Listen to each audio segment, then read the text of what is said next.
falei para vocês, eu estou em duas obras de dois prédios em fase de ligamento.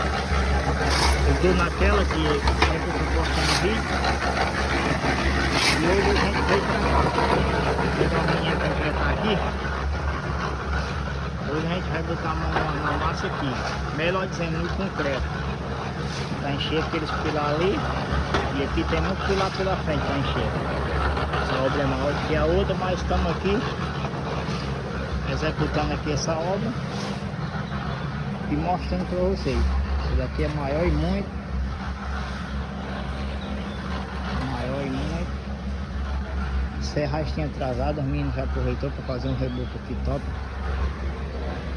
Reboco. Mas tá aí. Andamento, em andamento. Vamos encher, vamos encher. Vamos encher, vamos encher, vamos encher.